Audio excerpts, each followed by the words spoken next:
Right, ఇక ఇదే అంశంపై ప్రస్తుతం మనతో డిస్కషన్లో జాయిన్ అవ్వడానికి ఆర్థిక రంగ నిపుణులు పాపారావు గారు లైవ్లో సిద్ధంగా ఉన్నారు. Good evening sir. Good evening sir, గత 10 ఏళ్లలో తెలంగాణ ఆర్థిక రంగంలో ఎంత వృద్ధి చెందిందో రికార్డులు కూడా బ్రేక్ చేసింది. ఇవాళ రాష్ట్రంలో ఎక్కడా కూడా ఆ పరిస్థితి కనిపించట్లేదు. అంటే కేంద్రం జీఎస్టీలో స్లాబులు తగ్గించినప్పటికీ ఇవాళ తెలంగాణ పరిస్థితి ఎందుకు ఈ విధంగా ఉంది? ఓవరాల్ గా రేవంత్ రెడ్డి పరిపాలనా కాలంలో జరిగినటువంటి నిర్వాకాలు ఓవరాల్ మామూలుగా వ్యవసాయ రంగానికి డైరెక్ట్ గా జిఎస్టీకి సంబంధం లేకపోయినా వ్యవసాయ రంగం అనేది కుదేలైనటువంటి వాస్తవం తెలంగాణలో బలంగా ఉంది.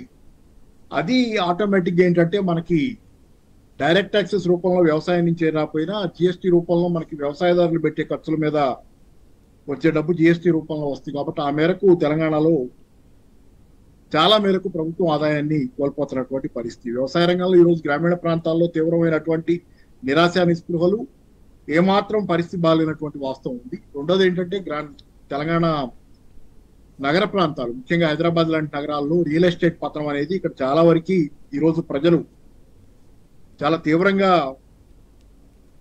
ఇబ్బందులు పడుతున్నటువంటి పరిస్థితి. వాళ్ళ ఆదాయాలు కూడా దారుణంగా పడిపోయినటువంటి పరిస్థితి ఉంది. రేపు పొద్దున మనకి ఎందుకు జూబ్లీ హిల్స్ ఎన్నికలు వచ్చినప్పుడు ఖచ్చితంగా కనపడబోయే వాస్తవం ఇది. జూబ్లీ హిల్స్ ఎన్నికల్లో ప్రజలు చాచిపెట్టి చెంపదెబ్బలు కొట్టేది. ఎన్నో రకాల ఇంజనీరింగ్లు చేయాలని చూస్తారు. కుల మతాల కాంబినేషన్లు, లేకపోతే ఇంకోటి రకరకాలుగా ప్రయత్నాలు చేస్తారు ఖచ్చితంగా. ఎందుకంటే ప్రతి పార్టీ దీన్ని ఛాలెంజ్ గానే తీసుకుంటుంది. తెలంగాణకి ఇది లాంచింగ్ ప్యాడ్ అన్నట్లు వీళ్ళు చేసుకుంటున్నారు. కానీ ఖచ్చితంగా జూబ్లీ హిల్స్ ప్రజలు దీనికి ఖచ్చితంగా గుణపాఠం చెప్పి తీరుతారు.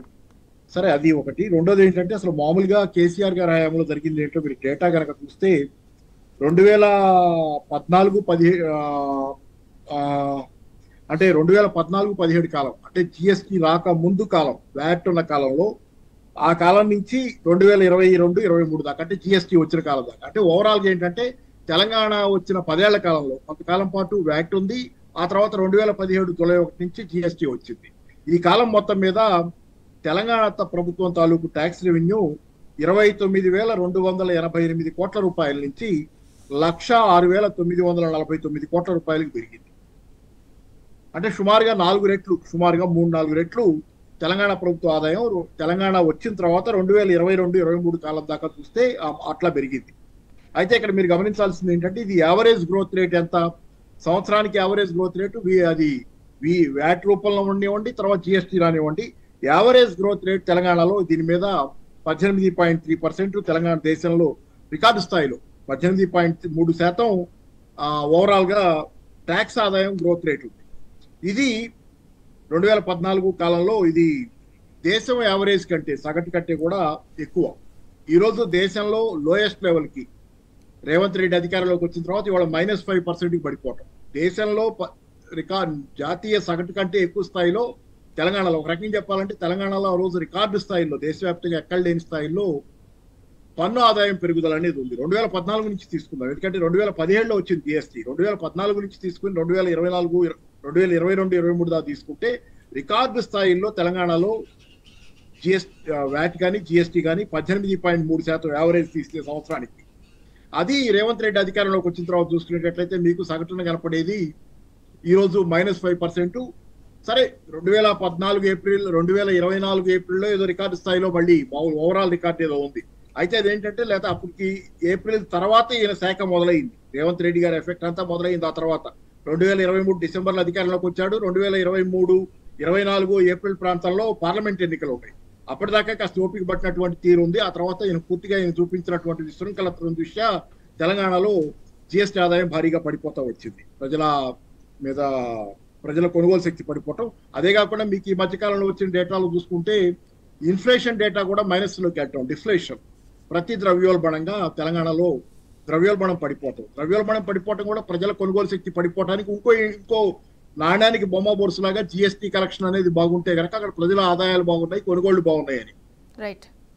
అవి పడిపోయినాయి అనుకోండి, డిమాండ్ పడిపోయినట్లు. డిమాండ్ కనుక పడిపోతే అటు పక్కన ద్రవ్యోల్బణం కూడా పడిపోతుంది. ద్రవ్యోల్బణం కింద నుంచి డిమాండ్ బాగున్నప్పుడు ద్రవ్యోల్బణం ఎంతో కొంత అయినా ద్రవ్యోల్బణం పెరగటం అనేది ఆరోగ్య సూచిక. పూర్తి స్థాయిలో మరి విపరీతంగా 10-12% పెరగటం ద్రవ్యోల్బణం అనేది ప్రమాద సూచికే. కానీ 2-3%, 1%, 0.5% పెరగటం అనేది అసలు పెరుగుతూ ఉండాలి ద్రవ్యోల్బణం. అది డిమాండ్కి సూచిక. మార్కెట్ ఎకానమీలో డిమాండ్ ఉందనడానికి ఇండికేషన్ ఏంటంటే ద్రవ్యోల్బణం కాస్తైనా పెరుగుద్ది. అట్లాంటి ద్రవ్యోల్బణం ఈరోజు కొనుగోళ్లు పడిపోవడంతో పాటు, ఈ జిఎస్టీ పడిపోవడంతో పాటు నాణ్యానికి అదర్ సైడ్ ద్రవ్యోల్బణం కూడా పడిపోతుంది. ద్రవ్యోల్బణం పడిపోయి మైనస్లోకి వెళ్తుంది. సో ఓవరాల్ గా ఏంటంటే ఉన్న పరిస్థితి ఈ రోజు సార్ పాపారావు గారు, మీరు అన్నట్టు ద్రవ్యోల్బణం మైనస్ లోకి వెళ్ళింది ఇవాళ తెలంగాణ రాష్ట్రము. దానికి సంబంధించి ఇంకా వెల్కమ్ బ్యాక్. సార్ పాపారావు గారు, మీరు చెప్పండి. అంటే తెలంగాణ ఒకప్పుడు దేశంలోనే పెద్ద పెద్ద రాష్ట్రాలతోటి పోటీ పడింది, రికార్డులు నమోదు చేసింది. ఇప్పుడు జిఎస్డిపిలో కావచ్చు, తలసరి ఆదాయంలో కావచ్చు, దేనిలో అయినా కూడా అన్ని సూచీల్లో కూడా తెలంగాణ డౌన్ ఫాల్ అయింది. దీని ఎఫెక్ట్ తెలంగాణ ఫ్యూచర్ మీద ఎలా పడబోతుంది? మీ విశ్లేషణ ఏంటి? అంటే బేసిక్ గా మామూలు మనకి ఫండమెంటల్స్ కనుక, అంటే తెలంగాణ తాలూకు బేసిక్స్, అంటే తెలంగాణ తాలూకు సరే చాలా కింద స్థాయి నుంచి నిర్మించుకుంటూ రావటం తెలంగాణలో నిజంగానే జరిగింది. 2014కు ముందు స్థాయి నిర్లక్ష్యం చేయబడ్డ తెలంగాణ, పూర్తిగా ఆంధ్ర ప్రాంతం వాళ్ళ చేత నిర్లక్ష్యం చేయబడ్డ తెలంగాణ చాలా లో పారామీటర్స్ తోనే స్టార్ట్ అయింది, చాలా లో లెవెల్లోనే స్టార్ట్ అయింది. కానీ ఈసారి ఆ లో లెవెల్ అలాంటిదా కాదా అనేది ప్రశ్న. ఈ లో లెవెల్ ఎలాంటిది అనేది ప్రశ్న. ఇక్కడి నుంచి నిర్మాణానికి అనుకూలమైనటువంటి మళ్ళీ దీన్ని పునరుజ్జీవింపజేసుకొని మళ్ళీ కొత్త మొలకలు వచ్చి ఇది పెరగడానికి వీలుగా ఉందా, పరిస్థితి లేదా అనేది ప్రశ్న. దానిలో ప్రధానంగా చూసుకుంటే రేవంత్ రెడ్డి గారు చేస్తున్న విధ్వంసం ప్రధానంగా చూసుకుంటే మీకు కనపడేది వ్యవసాయ రంగంలో ఈయన చేస్తున్న విధ్వంసం. నీళ్లు, నిధులు, నియామకాలు తెలంగాణ తాలూకు బేసిక్స్. దానిలో నీళ్ల విషయంలో ఈయన చేస్తుంది ప్రాజెక్టులు, ఈయన పొడుస్తున్నటువంటి తూట్లు, ప్రాజెక్టులకు సంబంధించి ఈయన చేస్తున్నటువంటి ఇది. ఈ మధ్యకాలంలో దాన్ని రిపేర్ చేయమన్నారు, రిపేర్ చేస్తామని ఏదో చెప్తున్నారు. అది సరే కాసేపు పక్కన పెడితే ఓవరాల్ గా మేడిగడ్డ నిర్లక్ష్యం చేసి ఆంధ్రప్రదేశ్ లో పోలవరం ద్వారా వయా బనకచెర్ల దాన్ని ఏదో అభివృద్ధి చేద్దామనే ప్రయత్నం, చంద్రబాబుతో కొమ్మక్కై చేసే ప్రయత్నం. సో కనుక రేపు గనక ఈ ప్రయత్నాలన్నీ సఫలమై తెలంగాణ గనక నీళ్లు కోల్పోయే పరిస్థితి వస్తే అది శాశ్వతమైన డ్యామేజ్ గా తెలంగాణకు అయినప్పుడు మళ్ళీ కోలుకోవడం అనేది చాలా కష్టం అవుతుంది. ఎందుకంటే నీళ్లు ఎక్కడైనా సరే వ్యవసాయ రంగం ప్రాతిపదిక మీద, భారతదేశంలో ఎక్కడైనా ఇప్పటికైతే ఉన్న పరిస్థితి వ్యవసాయ రంగం ప్రాతిపదిక మీద వ్యవసాయం కోలుకోవాలి, వ్యవసాయం బాగుండాలి. అట్లాంటి పరిస్థితుల్లో ఈ రోజు వ్యవసాయ రంగానికి అవసరమైనటువంటి నీళ్లు, ముఖ్యంగా అది కూడా ఏంటి, గోదావరి నది ఇక్కడ ప్రవహించినంత 700 కిలోమీటర్ల పైన అనుకుంటున్నా తెలిసి గోదావరి నది తెలంగాణలో ప్రవహిస్తుంది. ఆంధ్రప్రదేశ్ లో ఇంత దూరం లేదు. ఇంత పెద్ద అంటే కాకపోతే లోయర్ లెవెల్లో ఉంది కాబట్టి ఇక్కడ ఎత్తిపోతలు అవసరమైంది. అట్లాంటి నీళ్లను గనక మనం గనక కోల్పోయేటట్లయితే గనక దాని మీద శాశ్వతంగా హక్కులు కోల్పోతే రేపు పొద్దున పునర్నిర్మాణంలో అది ఒక ఆటంకంగానే ఖచ్చితంగా ఉంటుంది. కాబట్టి తెలంగాణ ప్రజలు మరింత వేగంగా, మరింత వేగిరం మేల్కోవాలి. రెండోది ఏంటంటే నిధులు సరే ఈ రోజు పడిపోతున్నాయి. నిధుల సమీకరణ తగ్గుతుంది, అదే కదా మాట్లాడుకుంటాం. జిఎస్టీ ఆదాయం తగ్గుతుంది, ప్రజల కొనుగోలు శక్తి తగ్గుతుంది, ఇవన్నీ కనపడుతున్నాయి. కానీ దీనిలో ఏంటంటే బేసిక్ గా మీకు కనపడేది పారిశ్రామిక బ్రాండ్ ఇమేజ్ దెబ్బతింటుంది. తెలంగాణ బ్రాండ్ ఇమేజ్ భారీ స్థాయిలో దెబ్బతింటుంది. వ్యవసాయ రంగం అలా ఉంటే తెలంగాణ తాలూకు బ్రాండ్ ఇమేజ్ ఈ రోజు దెబ్బతిన్న తర్వాత దాన్ని ఒక వ్యక్తి కేటీఆర్ గారు ఇంకోళ్ళు పూనుకున్నంత మాత్రాన చాలా కష్టపడాలి మళ్ళీ దాన్ని తెచ్చుకోవాలంటే. తెలంగాణ వచ్చిన తర్వాత కేటీఆర్ గారు తెచ్చినటువంటి బ్రాండ్ ఇమేజ్, టీఎస్ ఐపాస్ కానీ తెలంగాణలో ఉన్నటువంటి రకరకాలైనటువంటి ఆకర్షణీయమైన వీటితో ఎంత గొప్ప బ్రాండ్ ఇమేజ్ తెలంగాణకు వచ్చింది అనేది ఇవన్నీ ఎట్లా జరుగుతాయి. మరి ఇంత జిఎస్టీ ఆదాయం ఉదాహరణకి సెప్టెంబరు 2023లో జిఎస్టీ ఆదాయం తెలంగాణది 33% పెరిగింది. 100 రూపాయలు అంతకుముందు జిఎస్టీ ఆదాయం ఉంటే 133 రూపాయలు అయింది సెప్టెంబర్ 2023లో. అది ఈ సంవత్సరం ఎంత పడిపోయింది సెప్టెంబర్ 2024 ఇది 2023 డేటా ఒక నిమిషం అండి. ఇప్పుడు పడిపోయింది 23-24 ఇయర్ ఆన్ ఇయర్ 0.7% ఇప్పటికి. అంటే డ్రాస్టిక్ గా మీకు లాస్ట్ ఇయర్ మీద పోలిస్తే ఇది డ్రాస్టిక్ పతనం. ఇట్లాంటి సందర్భాల్లో ఏంటంటే మీకు మళ్ళీ కోలుకోవటం అంటే చాలా ఇఫ్స్ అండ్ బట్స్ ఉంటాయి. కాబట్టి ఏంటంటే ఎంత తొందరగా కాంగ్రెస్ పార్టీ రేవంత్ రెడ్డి గారిని తెలంగాణకు వదిలిస్తుందో, ఎందుకంటే మన చేతిలో లేదు, ఓట్లేసి మనకి చేతులు ముడుచుకోవటమే చేయగలిగింది. కాబట్టి ఈ సందర్భంలో రేవంత్ రెడ్డి గారిని కాంగ్రెస్ ప్రభుత్వం హైకమాండ్ ఎంత తొందరగా మనకి వదిలిస్తుందో అంత తొందరగా కోలుకునే అవకాశం. కాంగ్రెస్ హైకమాండ్ కి ఎంతకీ దృష్టి దేని మీద ఉంది, ఇక్కడి నుంచి వెళ్లే సూట్ కేసుల మీద. నెలకి 2000 కోట్లు వెళ్తున్నాయని చెప్పి ఆరోపణలు వస్తున్నాయి. వీటి మీద ఉంది తప్పితే దృష్టి ఇక్కడి నుంచి వెళ్లే సూట్ కేసుల మీద కాంగ్రెస్ ప్రభుత్వానికి ఏమాత్రం తెలంగాణ బాగోగుల మీద కాంగ్రెస్ హైకమాండ్ కి దృష్టి ఉన్నట్లుగా లేదు. కాబట్టి మరి పరిస్థితి ఎలా ఉంటుందనే చూడాలి. ఓవరాల్ గా అయితే ఆయన మూలాల మీదే దెబ్బ కొడుతున్నాడు. ఆయన గురువు గారి ఆజ్ఞ కావచ్చు, మరి ఏదైనా కావచ్చు, కానీ రేవంత్ రెడ్డి అయితే తెలంగాణ మూలాల మీద దెబ్బ కొడుతున్నాడు. అన్ని రకాలుగా తెలంగాణను దగా చేస్తున్నాడు. కాబట్టి ఉన్న పరిస్థితి. కాబట్టి చూడాలి. అంటే కోలుకోవటం అసాధ్యమేం కాదు, కానీ కోలుకోవటం కష్టంగా ఉంటుంది. పాపారావు గారు, జిఎస్డిపి తలసరి ఆదాయం అన్ని సూచీల్లో కూడా తెలంగాణ అయితే డౌన్ ఫాల్ అవుతుంది.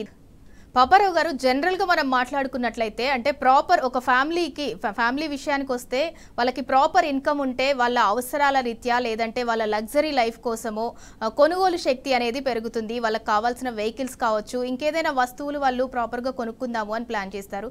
కానీ ఇవాళ రాష్ట్రంలో ఆ పరిస్థితులు లేవు, ప్రాపర్ ఇన్కమ్ ఎవరికి వచ్చే అవకాశం లేదు, దానివల్లే వాళ్ళకి కొనుగోలు శక్తి లేదు. అందుకే ఇవాళ తెలంగాణ జిఎస్టీ లిస్ట్లో కావచ్చు దేంట్లో అయినా కూడా డౌన్ ఫాల్ అవుతుంది అని అనుకోవచ్చా?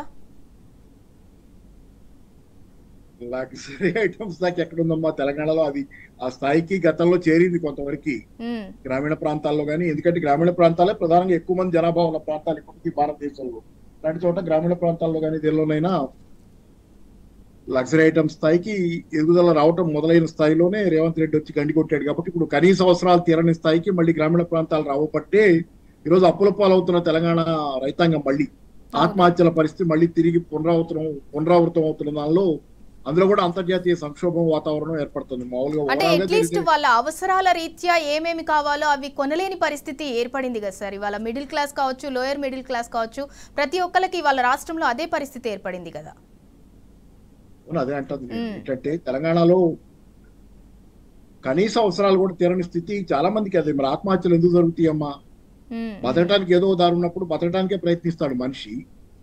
కాబట్టి బతకడానికి అవకాశాలు లేకుండా పోయిన కాలం అనేది ఏర్పడుతుంది. దానిలో కూడా మీకు అంతర్జాతీయంగా కూడా సంక్షోభ వాతావరణం.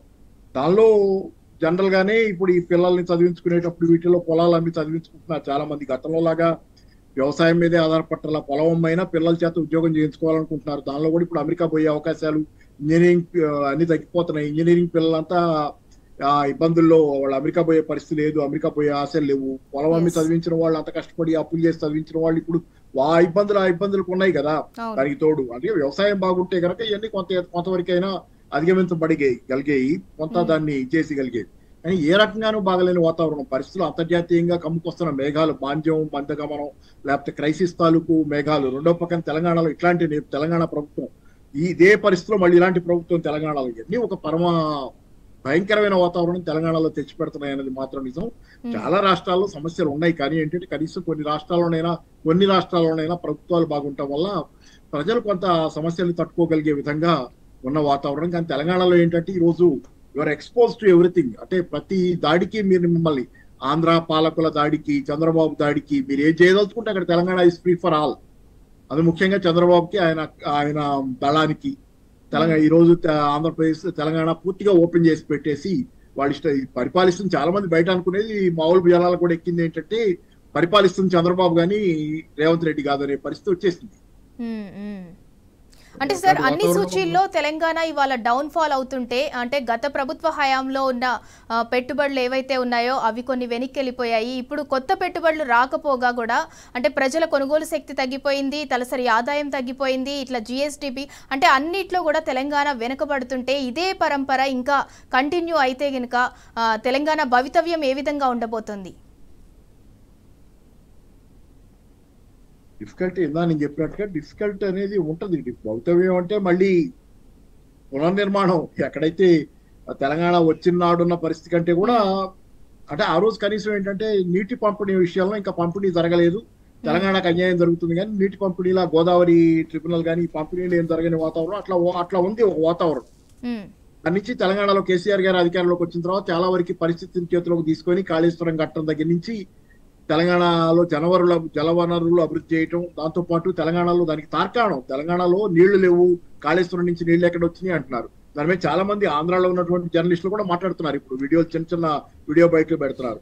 ఏమీ లేకుండా తెలంగాణలో ధాన్యం ఉత్పత్తి ఎలా పెరిగింది, కాళేశ్వరం లేకుండా తెలంగాణ ప్రభుత్వం ఇచ్చే నీళ్లు లేకుండా ఆహార ధాన్యాల ఉత్పత్తి 2014 కంటే ముందు ఇప్పుడు ఎలా పెరిగిందని అడుగుతున్నారు. అందరూ ఓపెన్ గానే అడుగుతున్నారు ఎట్లా పెరిగింది ఇదంతా.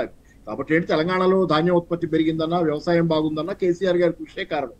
సరే ఇది ఆ రోజు పరిస్థితి. ఆ రోజు అంటే కూడా కేసీఆర్ గారు చాలా దూరం దాన్ని ప్రయాణం తీసుకొచ్చారు. కానీ ఈ రోజు బేసిక్ గా నీళ్లు లేకుండా చేసే పరిస్థితి. ఎందుకంటే మేడిగడ్డ ద్వారా నీళ్లు కనుక పోలవరం పరకచర్ల పోతే రేపు పొద్దున ఆ నీళ్ల మీద క్లైమ్ చంద్రబాబు పెడతాడు. పొజిషన్ లో ఉన్నవాళ్ళు, ఒక ఆస్తి పొజిషన్ లో ఉన్నవాళ్ళు ఈ ఆస్తి ఆదాయాన్ని క్లైమ్ చేయడానికి అవకాశాలు ఎక్కువ ఉన్నట్లుగా ఈ నీళ్లను వాడుకోవడం కనుక చంద్రబాబు మొదలు పెడితే రేపు పొద్దున ఆ నీళ్లు నాయే వాటాలో నాకు ఆ నీళ్లే దక్కాలని అంటాడు.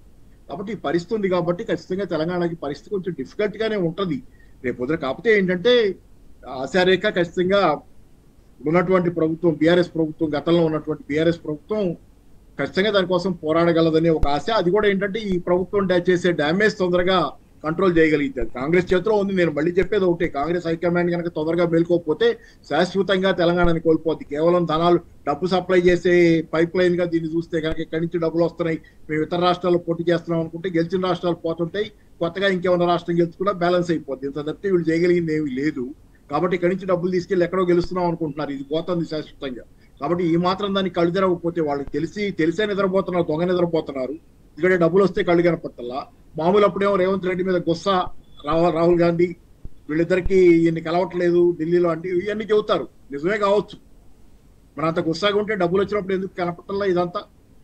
ఏంటంటే ఒక రకమైనటువంటి డబ్బులతోనే అన్ని గెలుచుకురాగలం అనేటువంటి ఒక నీచమైనటువంటి ఆలోచనలో కాంగ్రెస్ హైకమాండ్ ఉంది. ప్రజల్ని దూరం చేసుకుని డబ్బులతోనే మనం ఏదో గెలవగలమని.